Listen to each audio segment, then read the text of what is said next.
Welcome to Hebrew 1 and 2 for Bright Old Testament 502, 504. It's hard to believe that today is our second to last lecture. We only have one more to go after this, and we only have one more stem to go after this, today being the Hophal stem. So let's get started.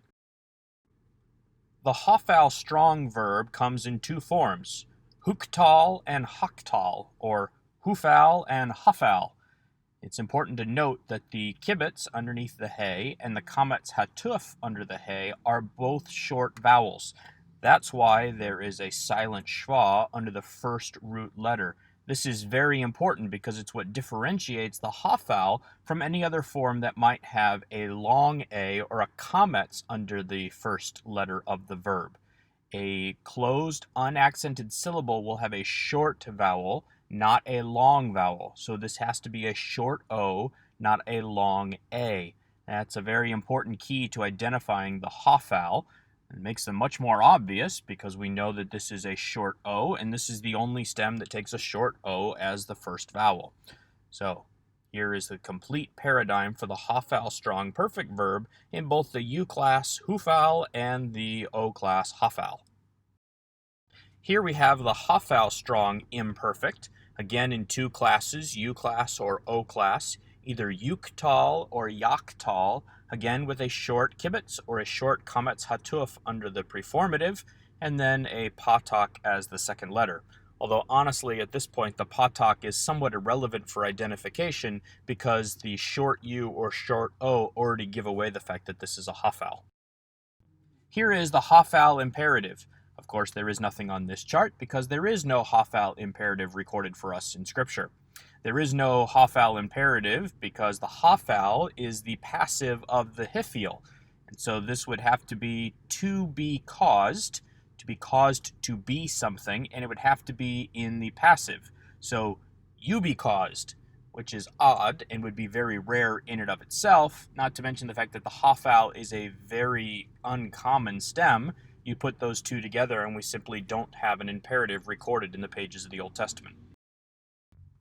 Nor do we have an infinitive in the Hophal stem in the pages of Scripture, which is great. Fewer things to learn and memorize. We do have a participle in the Hophal in both the U class and the O class. Again, like so many other stems that we have seen, the participle is marked by the mem prefix. And again, there is the typical stem vowel underneath the mem, a kibbutz in the U class and a kametz hatuf in the O class. Outside of the kal stem, all participles take a prefix. In the nifal, it is a nun. In all other forms, it is a mem. However, the participle prefix will still take the dominant vowel of that stem. So in the nifal, it is a hirik. The pl and pual have their determining sign as a vocal schwa, which again shows up under the mem. In the hifil, it is a patak. In the Hophal, it is either a kibbutz U class or a kametz hatuf O class. Here is the complete paradigm of the Hophal stem. Again, only three forms, perfect, imperfect, and participle, but with two different classes, U class and O class. The U class having the kibbutz, which is super easy to recognize, and the O class having the short O kametz hatuf, which is also easy to recognize once you remember that that first syllable is a closed, unaccented syllable, and therefore must be a kametz hatuf and not a kametz. The Hophal stem is perhaps the only stem where a guttural is a good thing.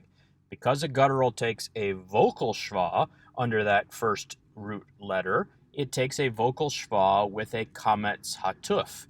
We remember that all compound schwas have short vowels, and that the vowel that comes before the short vowel will typically have the vowel of the compound schwa. So we know that the vowel of the compound schwa must be kametz hatuf, because kametz never shows up in a compound schwa, and therefore the vowel that comes immediately before it must also be a kametz hatuf, making identification of a Hophal in a guttural very easy. By now you should have realized that the form of a third hay verb is easy to recognize because of the presence of the vowel with the hay. We have a kametz in the perfect, we have a segol in the imperfect, we have a segol in the participle.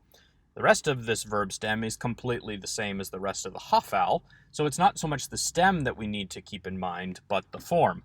But again, keeping in mind that the vowel gives it away. Again, as a repetition, here are the third hey diagnostics. Keeping in mind, you're going to see this chart in every single stem we cover. Perfect always ends in comets hey. Imperfect always ends in segol hey. Imperative always ends in sere hey. Infinitive construct always ends in holum vav tav. And the participle always ends in segol hey. One nun forms in the Hophal are easy to recognize because you have the U class vowel, the kibbutz, under the first letter, followed by a dagesh forte, because the kibbutz is a short letter and because the nun has assimilated. We also have the patak under the first root letter. Again, all of this works together to confirm that we have a Hophal with a one nun verb.